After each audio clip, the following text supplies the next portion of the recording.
Sur les 3 temps qui viennent, à chaque fois, il y aura un premier temps d'ouverture par nos 2 invités, un temps d'interaction avec vous et des questions-réponses à travers Mentimeter.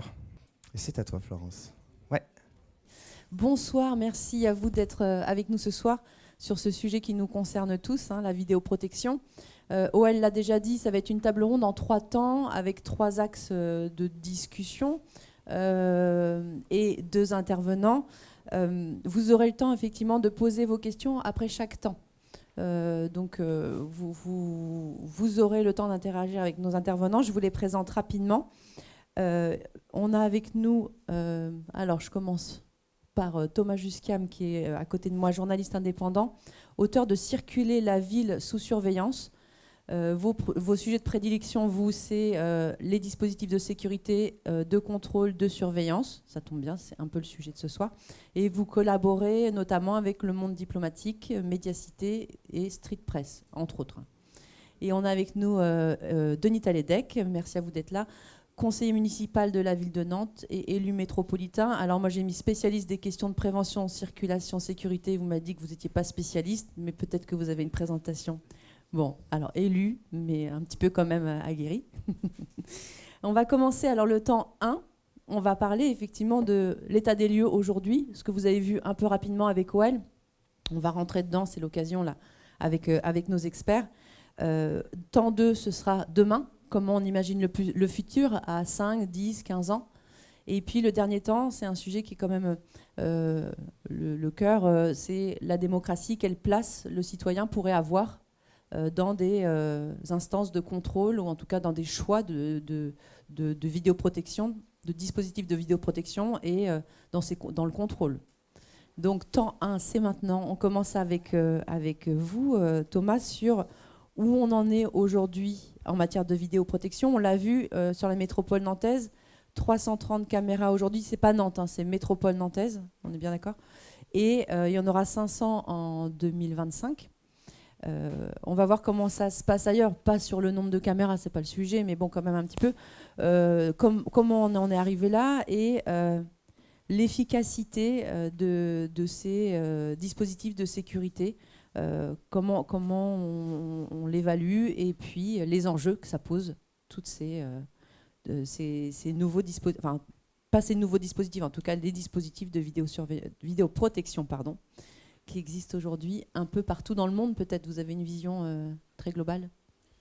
Et vous avez 5 minutes. 5 minutes, c'est ça. Bonsoir à toutes et à tous déjà, merci d'être là et merci pour l'invitation. Du coup, pour faire très rapide, effectivement, c'est bien de repartir sur un aspect un peu historique. La caméra elle a été déployée la première fois en 1991 ou 94, j'ai un petit doute, à Levallois-Perret. Et c'est intéressant de noter que ça a été installé avec un flou juridique. C'est-à-dire qu'à l'époque, il n'y avait rien qui encadrait la captation des images dans l'espace public. Et c'est Patrick Balkany à Levallois-Perret qui a commencé à les installer. Et il y avait déjà un premier audit qui avait été fait à l'époque pour connaître l'efficacité de ces dispositifs. Disons que le dispositif avait montré certaines limites, en tout cas pour lutter contre le crime et contre la délinquance. De l'autre côté de l'Atlantique, aux États-Unis, on a des premiers tests autour des années 80, notamment à New York, où il y avait un rebond de la criminalité, de la prostitution. Il y a un grand dispositif qui a été installé et même constat, on arrive à, disons, très peu de résultats, en tout cas en termes de baisse de criminalité, de délinquance. Et d'ailleurs, le dispositif a été abandonné pendant quelques années, à la fin des années 80. Donc pour revenir en France à ce qui nous intéresse, malgré ces premières expérimentations, on va dire, la caméra se déploie. Au fil des ans, de plus en plus de communes s'équipent. La CNIL estimait en 2012 qu'il y avait à peu près 1 million de caméras dans l'espace public. Alors, il faut comprendre qu'il y a les caméras de l'espace public, donc qui sont gérées par les municipalités et par les municipalités, mais il y a aussi des caméras des banques qui filment aussi l'espace public. Donc la CNIL intégrait ces chiffres-là à l'intérieur. Mais on n'a pas de chiffre exact sur le nombre de caméras qui filment l'espace public en continu. Donc en tout cas, ce qui est certain, c'est que de plus en plus de communes s'équipent. Le chercheur Laurent Mucchielli, dans un livre qui s'appelle « Vous êtes filmé », le bluff de la vidéosurveillance en sous-titre, arrive à démontrer qu'on serait autour de 80 ou 90% de communes équipées en France autour de 2018. C'est une tendance qui se confirme. Donc voilà, la vidéosurveillance, en tout cas en France, va bien. En termes de chiffres, c'est aussi une industrie qui se porte très bien. Il faut aussi le répéter parce qu'il y a aussi des enjeux économiques dans cette histoire, hein. On en discutera des aspects sécurité ensemble, du sentiment d'insécurité, toutes ces choses-là. Mais il faut aussi rappeler que c'est surtout un secteur très florissant. Le secteur de la sécurité en France, c'est 28 milliards de chiffre d'affaires. Le secteur de la sécurité urbaine, c'est 170 milliards en Europe. Et en France, le secteur de la vidéosurveillance, c'est 1,7 milliard. De mémoire, alors ça je l'ai noté parce que je ne me souviens jamais, mais c'est à peu près 1500 entreprises, plusieurs milliers de personnes qui travaillent pour cette industrie. Et donc on pourrait dire d'une certaine manière que c'est aussi un fleuron industriel, hein, comme on a l'automobile en France. On a aussi l'industrie de sécurité. Donc ce que je veux dire par là, c'est que il y a beaucoup de commerciaux, il y a des entreprises qui cherchent à augmenter leur chiffre d'affaires chaque année et qui cherchent du coup aussi à augmenter leur parc de caméras et tout simplement leur chiffre d'affaires. C'est ce que j'ai essayé de décrire un peu dans le livre, parce que j'ai oublié aussi de décrire mon enquête. J'ai fait une immersion dans une entreprise qui fait de la vidéosurveillance algorithmique, de la VSA. Je me permets juste d'ailleurs de repréciser, la présentation était très bien, mais la vidéosurveillance algorithmique, ce sont donc des IA qui vont analyser les pixels d'une image et on va les entraîner à reconnaître des objets et des situations. Mais ces objets, c'est nous, hein. Ce sont des humains qu'on a rentrés dans des dispositifs. La loi JO, on va y revenir, on entraîne les algorithmes à repérer nos comportements et l'idée c'est que ces algorithmes puissent être de plus en plus efficaces pour traiter certains... On va en parler ça sur l'avenir voilà, sur le futur ce sera peut-être plus c'était développé, l'ouverture. mais c'est pas grave, c'est très bien, parfait. Et vous avez déjà parlé un petit peu aussi de l'évaluation de l'efficacité, vous en avez dit quelques mots. Oui, très un rapidement. peu d'études, ouais. Ouais, il y a une étude française... développer un peu là-dessus. La méta-analyse qui a été présentée, il n'y avait pas d'étude française. Par contre, il y en a une qui a été faite plus récemment. Je pense que c'est pour ça qu'elle n'était pas dans l'étude, qui a été réalisée par le chercheur en action publique Guillaume Gormand, qui a travaillé sur la région de Grenoble, il me semble, et qui a démontré que sur 1925 enquêtes, en fait, lui, il voulait savoir est-ce que la caméra est utilisée pour résoudre les enquêtes. Et sur 1922 enquêtes, il a démontré qu'il y avait 22 enquêtes dans lesquelles on s'était servi des images de vidéoprotection pour les instruire au dossier. Attention, ça ne veut pas dire que les images de vidéoprotection ont permis la résolution de l'enquête, hein. Ça veut juste dire que sur les 22 cas qui sont cités par le chercheur, on a utilisé des images de vidéoprotection. Donc en tout cas, c'est un panel assez intéressant parce que ça prend un certain nombre de cas. Ce qui a été démontré effectivement, c'est que elle n'a pas été utilisée pour résoudre des enquêtes et c'est assez bien corrélé avec les chiffres qu'on a vus dans l'infographie. On a des chiffres qui se retrouvent, donc ça donne 1,1%, l'étude de Guillaume Gormand, dans l'usage, et on retrouve les chiffres dans l'infographie. Merci. C'est tout pour vous, pour la prise de parole pour ce moment-là. Denis Taledec, je me tourne vers vous maintenant, puisque vous êtes au cœur des décisions locales concernant la sécurité et la prévention. Avant de nous dire comment vous réagissez sur les chiffres avancés et sur l'évaluation de l'efficacité de la vidéoprotection, est-ce que vous pouvez nous faire un rapide retour en arrière sur l'histoire de la vidéoprotection à Nantes et à Nantes Métropole, parce que c'est quand même aussi, ça apporte des éléments de contexte qui sont intéressants. Alors, tout d'abord, vous rappelez déjà deux choses. La première chose, c'est que, et vous l'avez très bien dit, c'est que la vidéoprotection est à la main du maire, des maires des 24 communes. Moi, je vais vous parler de là où je me situe, c'est-à-dire du point de vue métropolitain. La vidéoprotection est jeune dans la mise en œuvre de la vidéoprotection à l'échelle métropolitaine. Pour autant, elle est un peu moins jeune si on parle de communes comme Saint-Herblain, puisque c'est Charles Gauthier qui a été le premier à le mettre en place à l'échelle de la ville. Charles Gauthier qui était maire de Saint-Herblain, mais aussi président du Forum français à la sécurité urbaine pendant un certain temps. Le CSU, il faut concevoir comme une coopérative au service des communes, en ce sens où le CSU va gérer le centre donc, de supervision urbain, qui va mettre des agents derrière des écrans pour faire un certain nombre d'actions, et je vais y revenir. Pour autant, c'est chaque maire qui va décider de positionner les caméras là, là ou là, en fonction du diagnostic qu'ils vont effectuer sur leur commune. Mais il faut, pour apprécier la question de la vidéoprotection, il faut se dire qu'il y a deux grands types de vidéoprotection. Il y a la vidéoprotection qui a comme outil un centre de supervision avec des agents derrière en direct 24/24, 7/7 qui suivent les images et qui vont faire des vidéopatrouilles, etc., etc.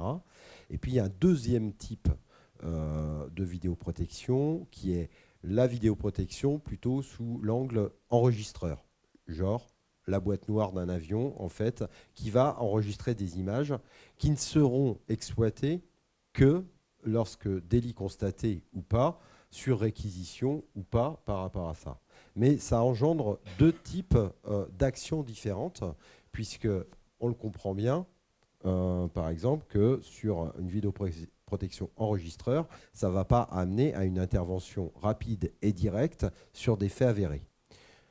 Lorsqu'il y a un centre de supervision urbain, là, il va y avoir possibilité de mettre en place ce qu'on appelle des vidéopatrouilles, un peu comme de l'îlotage, mais en effet de l'îlotage à travers des caméras. Préciser un petit peu ce que c'est que l'îlotage peut-être pour... C'est-à-dire, voilà, on a d'ailleurs qu'on a à côté, je ne voudrais pas opposer les choses, c'est voilà, une patrouille sur un territoire déterminé, un quartier régulière et organisé, ceci durant toute l'année. Et puis, on a aussi la possibilité d'avoir des interventions en direct coordonnées, comme on dit, lorsque on va intervenir sur un gros point de deal où on va mobiliser les forces de sécurité intérieure qui peuvent aller de la police nationale jusqu'à la police municipale, etc., sur une intervention en direct. Donc ça, ce sont des initiatives. Et dans ce type de centre de supervision urbain, vous avez deux types. Les centres qui sont circonscrits à une commune et ceux qui sont à destination d'un bassin de vie, en fait. Et donc, c'est le cas à Nantes, puisqu'il est métropolitain. Je le dis parce que, pour avoir échangé, par exemple, avec mon homologue bordelais, en son temps, il me disait « Ah ouais, vous avez la chance de l'avoir à l'échelle de la métropole. Nous, à Bordeaux, on l'a que à l'échelle de la ville. » Parce que, notamment, ça permet de traiter ce qu'on appelle les chemins de fuite, c'est-à-dire lorsqu'il y a un délit qui est effectué et que le délinquant ou les délinquants partent et sont en fuite, eh bien, il ne faut pas que ça s'arrête à la frontière de la commune. Parce qu'après, on ne sait pas, ils disparaissent avec les yeux qu'on a. Voilà. Là-dessus, je pense que c'est bien de rappeler en fait l'ensemble de ce type, enfin de l'outil et comment ça peut se mettre en œuvre. Pourquoi je dis ça ? Et comme le temps est un peu... Je suis bavard. Oui, sur votre bulle de confiance, là, il y a un truc, ça, avec moi, ça ne va pas le faire. Je suis trop bavard en fait. Oui. Donc il faut m'arrêter, il faut m'empêcher de parler en fait. Mais peut-être nous dire juste votre réaction par rapport aux chiffres présentés, que ce soit ceux qu'ont donné Thomas Jusquiam. Tout à fait. Eu égard à ce que je viens de dire, c'est pour ça que l'introduction est importante. Vous allez voir où je vais en venir dans la démonstration. C'est que l'étude qui a été effectuée en Isère, en effet, eh bien, se situait en zone gendarmerie. Les zones gendarmerie disposent essentiellement en fait, de boîtes noires en fait, et pas de centres de supervision. Donc, ce qui fait que lorsqu'on doit tout à fait extraire des images derrière, les gendarmes, tout d'abord, à l'époque où ça a été fait, il y avait très peu de gendarmes qui étaient formés à l'utilisation de ceci. Et puis, ça demande de la RH. Donc, en fonction de votre surcharge de travail et puis de la nature du délit, eh bien, vous allez mettre un agent pour faire rembobiner la cassette, pour faire court, hein, je l'imagine comme ça, et puis je l'image comme ça, pardon, et puis aller rechercher. Ça demande énormément de temps, notamment pour des agents qui ne sont pas formés à faire ce travail-là. Pour autant, je pense qu'il faut pondérer. Moi, je pense qu'il n'y a pas de grande vérité en la matière. Il y a deux choses qu'il faut regarder. Moi, je peux vous donner des chiffres sur Nantes, sur l'intervention en direct, par exemple, et puis sur l'utilisation de la vidéoprotection dans l'instruction. Essayer d'évaluer l'efficacité et l'efficience, c'est somme toute très compliqué. Je vais vous donner un exemple parallèle, parce que moi je suis de ceux qui défendent le fait qu'il ne faut pas déployer tout azimut ce type d'outil. Il ne faut pas oublier que la vidéoprotection, c'est juste un outil au service d'un enjeu plus global, qui est la sécurité des personnes et des biens. Et qu'en effet, la vidéoprotection sans agent sur le terrain, ça ne sert pas à grand-chose et on peut le comprendre. Mais pour autant, eu égard au phénomène qu'on peut rencontrer, ça peut être un outil, un gain de temps dans l'intervention. Je vous donne juste 2-3 exemples, on y reviendra peut-être. Nous, ça nous a permis à Nantes, par exemple, d'intervenir sur une femme qui se faisait agresser et ça nous a permis d'envoyer des agents directement sur le terrain et empêcher, il faut le dire, il faut mettre des noms, un viol qui aurait eu lieu si on n'avait pas mis ça en place. Ça nous a permis, par exemple, et tout le monde a sur l'investigation, de retrouver le coupable de celui qui avait mis le feu à la cathédrale de Nantes, puisque les images ont servi aux enquêteurs pour justement démontrer, alors qu'ils niaient à la base, que c'était ceci. Et puis je ferai juste 2 remarques. Rapide, hein. Parce que vous dépassez là déjà. Mais je pense qu'apprécier ces questions, c'est les regarder de manière plus globale. Je rapporterai les propos du procureur de la République qui nous dit très concrètement, sur les petits délits, si j'ai pas d'image, j'instruis plus, parce que je suis débordé en fait par les dossiers. Donc l'image me permet d'investiguer plus rapidement et d'instruire plus rapidement. Deuxième chose, le DIEPN, donc le directeur interdépartemental de la police nationale, disait en public, donc je peux rapporter ses propos, il disait globalement, nous, notre souci, c'est de collecter du témoignage. Et aujourd'hui, plus personne témoigne. Et donc, l'image vaut témoignage. Et nous, ça nous permet justement, en termes de preuves, de collecter et d'apporter de la preuve. Voilà. Merci. Oel, je te laisse la parole. Oui. Pour expliquer la marche à suivre, là, pour les questions. La parole que pour vous la avoir. laisser, c'est Oui. ça l'idée. Le but étant que ça soit vivant et interactif. Sinon, on entend plein de données comme ça, et puis elles rentrent dans une oreille, elles repartent de l'autre. Moi, j'ai envie de vous mettre un peu en mouvement et que ça soit vivant. Ah, ça marche plus, ça. Pas grave. On va pas faire de Hop. chorégraphie, c'est pas ce que tu Non, on va pas danser, c'est pas prévu. Ok. Un peu le même principe que tout à l'heure, avec une nouvelle question qui va arriver.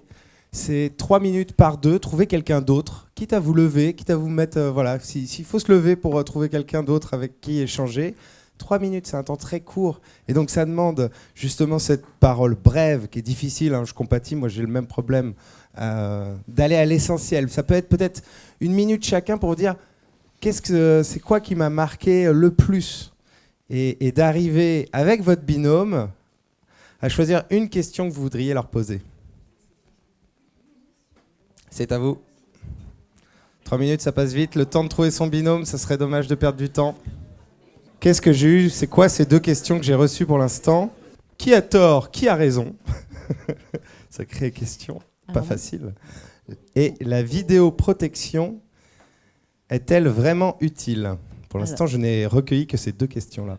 Ce qui veut dire que le temps que vous avez pris, Denis Taledec, à expliquer que c'était utile, vous auriez pu l'utiliser là maintenant pour répondre à la question. Ah. On gagne du temps comme ça, non? J'en ai quelques-unes. Qui est protégé? Je fais un petit listing. Ouais. J'en ai beaucoup qui sont apparus. Qui est protégé par la vidéoprotection? Sur quoi s'appuient les maires pour décider de l'installation des caméras? À quoi ça sert si les moyens de la justice n'augmentent pas en conséquence? La vidéoprotection naît de la vidéosurveillance? Les caméras sont-elles fixes ou à 360 degrés? Qui contrôle la mise en place de caméras privées qui filment l'espace public? Pouvons-nous avoir des faits concrets sur l'efficacité de la vidéoprotection sur Nantes et chiffrés? C'est un petit échantillon, il y en a peut-être qui n'ont pas été cités, je m'excuse vis-à-vis de vous. Elles sont toutes collectées et nous, elles vont vraiment nous être utiles pour notre travail. On va se servir de ces questions, nous, pour les intégrer dans notre réflexion, et pour le panel, elles sont aussi très utiles. Je ne sais pas qui a envie de répondre à une question volée. On ne va pas répondre à toutes puisqu'on a quand même un timing, mais qui a envie de prendre le micro là pour répondre à l'une de ces questions? Il y en a peut-être une qui a accroché votre oreille. Il y en a qui sont peut-être plus faciles que d'autres. 360 degrés ou pas, c'est peut-être plus simple que les autres. Je sais pas. Et je suis à nouveau sur une lecture partielle. Et je m'en excuse. On ne peut pas traiter l'ensemble. C'est un échantillon aléatoire. Je On veux peut- bien on répondre peut sur en les fait- chiffres. Voilà, ouais, allez-y. Oui. Donner des Les chiffres précis ouais. en fait. Donc moi ce que je peux donner comme chiffre précis, c'est que le nombre d'échanges téléphoniques entre les forces de l'ordre et le CSU, c'est 3000 par an. Le nombre d'enquêtes judiciaires, enfin d'extraction vidéo réalisées pour des enquêtes judiciaires, c'est 700 d'extraction vidéo. Le nombre d'opérations coordonnées dont je parlais tout à l'heure, c'est 260 par an. Tout ça est annuel et est une moyenne annuelle. Et ce qu'on appelle le nombre de gestions opérationnelles déportées, c'est-à-dire lorsqu'on a de la gestion de grands événements, etc., c'est 50. Sur le positionnement des caméras, tout dépend du maire, en fait, encore une fois. Sur la ville de Nantes, ce sont des diagnostics croisés entre police municipale, police nationale, parce qu'il n'y a pas de zone gendarmerie sur la ville de Nantes en tant que telle, mais sur la métropole, il y a des zones gendarmerie. Donc ce sont des diagnostics croisés. Nous, la doctrine de positionnement des caméras, vous voyez, on n'est pas non plus sur la fourchette haute ni sur la fourchette basse sur Nantes. C'est un déploiement qui est issu de ces diagnostics. Voilà, donc on essaie de pondérer le déploiement tout en déployant quand même beaucoup plus. C'est-à-dire que la rampe que vous avez vue là, comme ça part de 2018, avant 2018, il n'y en avait pas. Donc c'est évident que la rampe, elle est au départ plus importante en fait par rapport à ça dans le déploiement. Voilà, en tout cas sur les deux. Et sur les caméras fixes et 360, il y a deux types de caméras en fonction du désir d'utilisation de la caméra. C'est-à-dire sur des chemins de fuite, vous n'avez pas besoin d'avoir 360. Par contre, si vous êtes sur un espace public qui doit couvrir point de deal, etc., vous mettez du 360. Voilà. Et encore une fois, je ne suis pas ni le procureur, ni l'avocat des caméras de vidéoprotection. Pour autant, je tiens à le dire. Je n'ai pas de, comment dirais-je, je suis pas dogmatique en la matière. Je regarde simplement dans les responsabilités qu'on a, comment on peut utiliser cet outil. Et cet outil, je le dis, en effet, il y a une question qui a porté dessus. À Nantes, il manque 24 magistrats. Et ça va avec ce que je disais tout à l'heure.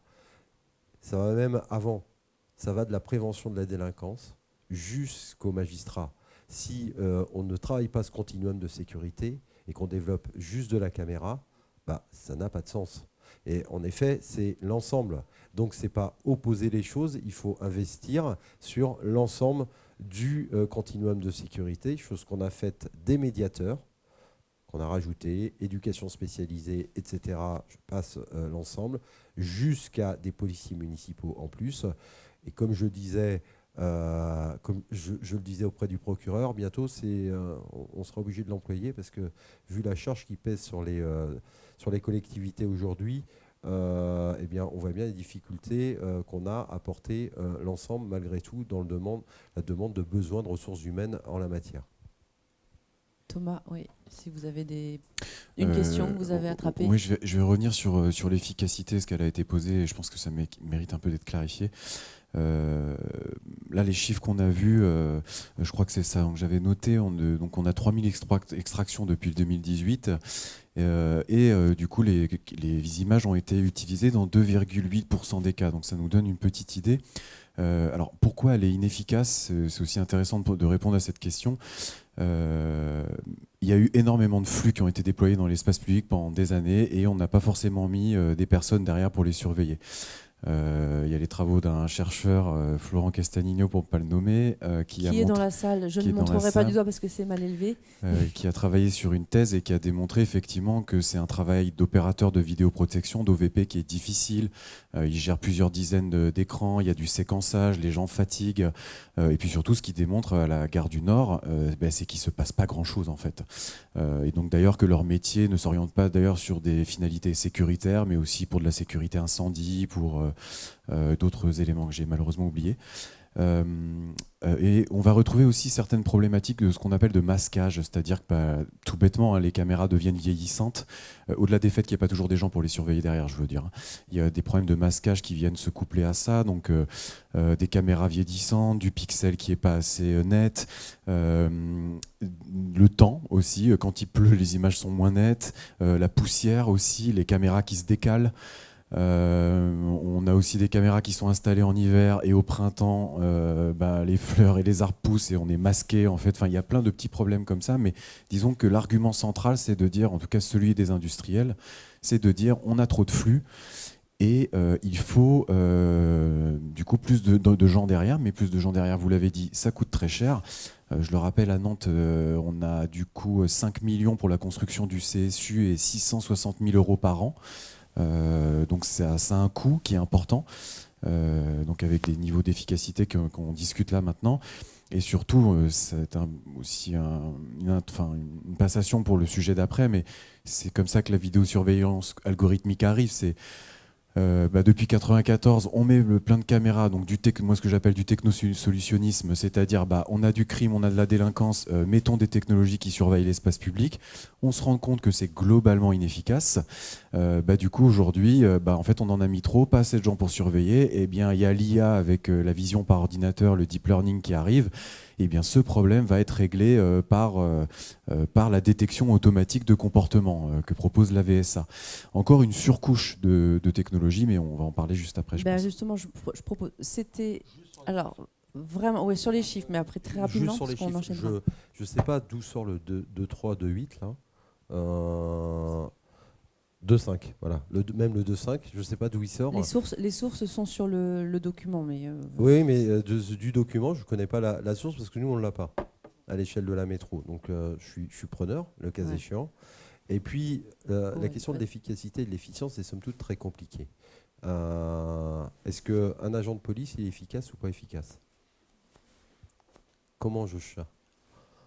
Parce qu'en creux, la vidéosurveillance vous permet aussi d'innocenter. Et je vous donne un exemple très concret. Au Nantais présent, la caméra qui a été mise sur le parking à vélo à Gare Nord, sur lequel on avait beaucoup soit de vol, soit d'atteinte aux deux roues là-bas. Depuis qu'on a mis 2 caméras là, ça a eu une vertu, c'est qu'on a vu le nombre d'infractions complètement chuter par rapport à ça. Donc, je ne dis pas, encore une fois, que c'est efficace. Oui, dans cette zone-là, ouais, complètement. Mais c'était dû à des faits qui duraient depuis un an. Donc, la question qui se pose, en fait, par rapport à ça, c'est appréhender. Je pense que moi, on est jeune par rapport à ces travaux. Je suis complètement demandeur de travaux universitaires en la matière. Je trouve ça particulièrement intéressant. Et c'est pour ça qu'on a monté un observatoire à l'échelle de la... On va en reparler après. C'est important, c'est important. Oui, on en et parle. sur le sentiment d'insécurité. Ouais. Parce que c'est aussi important en la matière de regarder et d'apprécier les choses. Merci, ouais. Parce que comme ça, on va séquencer par tronçon, comme on s'était dit. Vous avez commencé à l'aborder, Thomas. Oui, tu voulais revenir sur les chiffres. La source est là. Pour partager, pour répondre à votre question directement, nous, c'est à confirmer. Hein. On demande justement que ça soit remis en cause. On est dans un travail de recherche et donc bien sûr, si vous avez des corrections à apporter, avec plaisir et avec vos équipes. C'est le nombre d'opérations coordonnées qui a été décrite par le CSU, donnée par le CSU. Donc il y en avait 1080 depuis 2018. Ramené au nombre d'opérations, donc ça c'est une source CSU, une donnée publique, le nombre d'opérations coordonnées réalisées avec le CSU, ramené au nombre d'opérations, au nombre de faits sur la voie publique, qui sont aussi des données libres. Donc ça c'est pour les interventions directes, et pour l'autre c'est le nombre d'extractions de vidéos ramené au nombre d'opérations, de faits sur la voie publique. C'est un calcul assez basique qu'on a fait à partir de données publiques. Et avec plaisir pour une discussion contradictoire sur le sujet.